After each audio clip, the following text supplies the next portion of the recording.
Hey YouTube Kain here, welcome back to another video. So this is going to be a little bit different. I did this sort of video a long time ago, when my voice was all super high-pitched. And basically it's just like how to create a thumbnail. Because, you know, there's a lot of people out there that are trying to do YouTube. And, you know, this is good information to know because it's free. So, if you didn't know, how I make my thumbnails is I go to pixlr.com/editor. Unfortunately, I keep getting this message that Chrome isn't going to be using Flash anymore, so might not be able to use Pixlr anymore, but, you know, whatever. So, if you like the video, like it. If you like the video, my wondrous personality, you should subscribe. If you didn't like the video, dislike it. Comment down below you think I should do better, but make it constructive criticism. Also, check out my Twitter and Instagram in the description below, as well as my Discord, if you want to talk to me, recommend videos, or chat, or see my art. So, without further ado, let's get into the tutorial. So, what you want to do, I have this site thumbnailed, but what I usually do is just pixlr.com/editor. It's the first thing that pops up for me. I don't know about you guys, but for me it is. So once you're on this site, you want to go to create new image. Sometimes something will pop up that's like enable flash or whatever, but this should work on every single computer because I used to do this on a Chromebook. Anyway, so what you're going to want to do is click create new image, and all this will pop up. If you want to name it, you can. I don't ever actually name the thumbnails I make until after I made them. You have an option later. So this bit's very important. So width has to be 1280. Height has to be 720. Oh, that's not 720. So, because that is the size of a thumbnail. So, if you didn't see that, I checked that little box that said transparent. That is also very important. So, one thing I like to do is get like a background image. So I'm gonna do a Minecraft thumbnail. So I'd be like Minecraft 1280 x 720. Now it doesn't have to be these dimensions. And I definitely like, when you're going image looking, make sure that you don't have to own the image. Make sure you can use it without getting in trouble. Just, it's important for you guys to know. So, once you have downloaded it by right-clicking and downloading, like I just did, you want to go back to your site and click Control-O. Go to where your downloads are, and here it is. Also, you could just go here and you could drag it. I never do that for some reason. It's just like something I've never done. I'm not sure why. But there's one thing in here. So, Pixlr as a photo editor, it kind of has everything a photo editor should. It's basically Photoshop, but like your images get a little more pixely. So, let me go through very quickly what all these tools do. So, this is crop. It's basically just like, you do that, the image is smaller. It's no longer 1280 by 720, it's that. And if you ever want to undo something, you hit Control, or if you're on a Mac, Command Z, and that will undo it.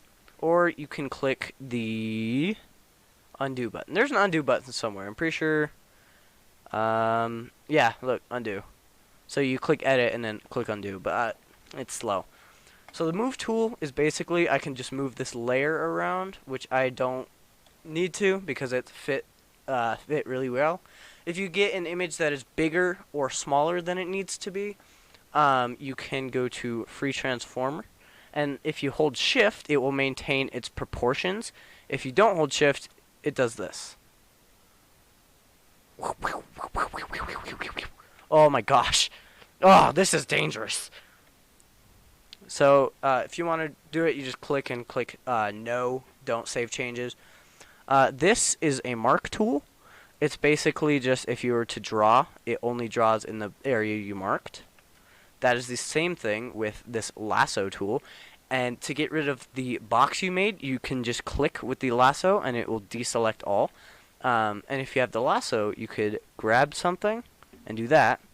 Also, with these two tools, you can click Control C and then Control V, and then you can have the area that you outlined.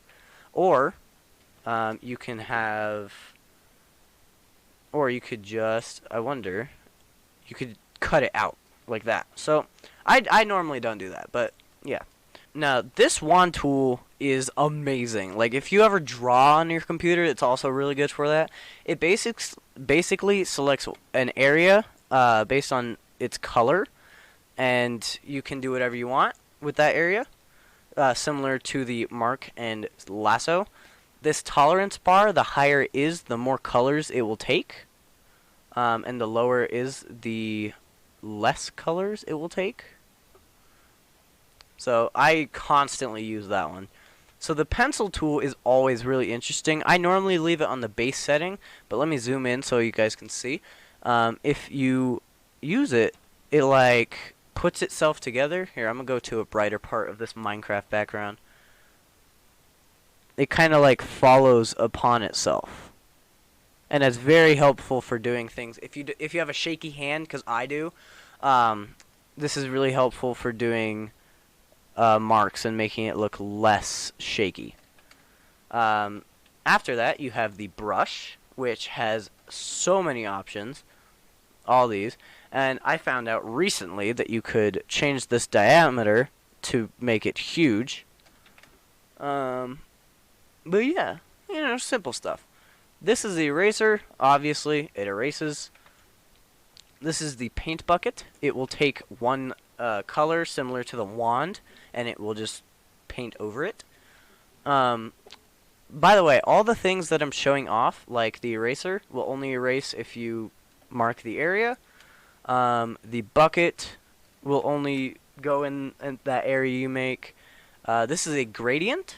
You could change what colors are in the gradient, and you can actually add more, which is pretty cool. And you can make a gradient with that. And again, it will stay in the marked area. But if there is no marked area, it goes everywhere. This is the clone tool. I don't use the clone tool very often, but basically, if you click Control or Command, and then you click, and then you move it somewhere else, you could just put that over here. And you can see where the camera is. It's very helpful. I don't use it very much, but it's very helpful. Now, I never use the color correct tool, so we're not even going to talk about that. So this is the shape tool.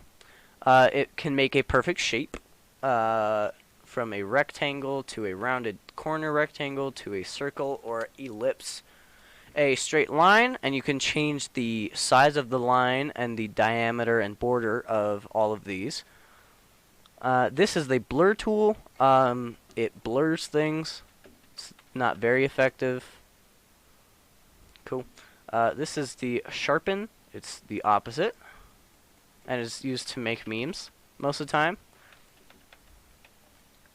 This is the smudge. It's like on a paper you could smudge. I do that for shading every once in a while, but I don't do it very often. This is the sponge. This is a very fun tool. If you want to make your thumbnails pop a little bit, just wipe it down with the sponge, and look at that. Depending on how you use it, if you use the saturate, then it will, obviously, it'll saturate. If you desaturate, let me make the strength high. It'll turn it gray. The dodge tool, I don't actually know what the dodge tool does. It kind of just brightens it or darkens it, depending. So, what is this? This is the burn tool. It's the same as the dodge. I don't really know what it does. Red eye reduction, I've never used it in my entire life. Spot heal, every time I make a video, or a thumbnail actually, anytime I make a thumbnail, I will go through, and if my face is in the thumbnail, I will go through and I will click on all my acne spots, and assuming it's in a smaller area, it will actually like look really nice on your face. So let me grab an image of myself real fast.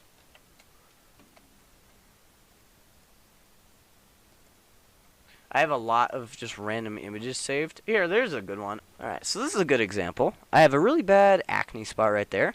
Just click it. This isn't the best way to show it, but you click it, and most of the time it will remove. Sometimes it won't. Sometimes it'll look kind of weird, but you gotta like finagle it a little bit. But yeah, like, you can remove acne with it. It's really nice. Now we're just gonna leave that there. Let's erase my borders, cause you know I'm actually making a normal thumbnail as well. So that's me without my glasses on. I look like a mess. And again, this eraser tool is pretty handy. I haven't really talked about the layers too much, but basically every time you open an image, it will make a new layer. So now I have this guy. And when you erase, it only erases the top layer, or the one you selected. Okay. Now, this is the bloat tool. It bloats. It's also used for making memes. This is the pinch tool. It does the opposite. Also used for making memes. This is the color picker. It's actually relatively important. It will pick colors. So let's zoom in. I want this piggy's nice skin. I'll get a pink color. This is the text. You can make perfect letters with any color and a lot of fonts. I usually use Impact, and then I'm just going to call this Awesome Thumbnail. And I'm going to change it to bluish so it, you know, mixes better. I'm going to make it big. Okay, it's not mixing so well. I spelled awesome wrong as well. So let's change it to purple. There's always a lot of room for change. And alright, so I just did a thing. So after you're done with any layer, or it even works on these, you can click this layer styles button. And you can add drop shadows, inner shadows, bevels, you know, anything you want to add. Now, I don't usually add them to anything except for letters, because they make the letters really pop, and that's awesome. This is the hand tool. It's used for moving everything around. Well, no, it's more, if you're zoomed in, you can move the zoom without going to this box up here. Kind of useless, but... And then the zoom tool is for zooming without using the scroll wheel. It's kind of useless. So, that was the first bit. Now that you've made your amazing thumbnail, I'm just going to put a big ol' how-to on there. Oh, here's a tip. Here's a very important tip. Don't place anything important in this area. Don't place anything important in that area, because that is where the timestamp goes, and that blocks out a lot of the thumbnail. So honestly, if you want to, you could just put a giant black block down there, or box, or thing. Here, you can't draw in text, just a little FYI. So if I put that, you guys probably won't even know it's there. So one important thing I found is that if you right click on text boxes, you can, or actually any layer, you can click merge down, and it will put these two layers together. Now I don't really want to do that yet, because I am trying to perfect this first. It's kind of an art form, you know. So yeah, that made that. Now, if you want to draw on the layer, or you want to like edit it and turn it diagonal or whatever, you want to go to the layer, you want to click on it, and you want to click rasterize. And, you know, that allows you to do stuff. And then you want to go to edit, go down to free transform, and now you can move it freely around. Woo! Make this how-to super big. That's nice. Normally when I'm done, I will... Oh, shoot.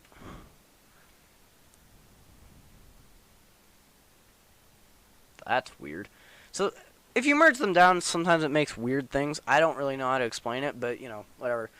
So, that's about it. That's all you really need to know. When you're saving it, you want to click Control, or if you're on Mac, Command, and then S. And here you can name it Awesome thumbnail. I spelled thumbnail wrong. I also spelled thumbnail wrong. Come on, there you go. And this is also important if you want it to be really nice, or if you have any transparent things in it, you want to click PNG, because PNGs are probably the best images you can get. And then just click OK, and it will show you where you're putting it. I don't want it in my camera roll, so I'm going to put it in my downloads, and I'm going to save it. And it says image saved. Now, if you already know how to put thumbnails into your YouTube, then cool. If you didn't know, I don't actually know how to activate it, but if you go to one of your YouTube videos, this is a video that just came out. Normally, if you just have a video, this right here will be empty. And what you want to do is you want to click it. For me, I'll say change, and you would double click your thumbnail. And now it's that, and then you just save it. So let me put it back to normal. There we go. We good? Alright, we're good. So that was kind of easy. That was a bit longer than it needed to be. So in the next video, I'm going to be talking about how I record all my videos and how I edit all of my videos. So if you like this video, like it. If you like this video, my wondrous personality, you should subscribe. If you didn't like the video, dislike it. Comment down below what you think I should do better, and make it constructive criticism. Also, if you have any extra questions on how to use Pixlr, comment them down below, and I will talk to you about it. So, also check out my Twitter and Instagram description below, as well as my Discord if you want to talk to me, recommend videos, or see my art. So, without further ado, I'm Kain, and I'm signing off. Peace out.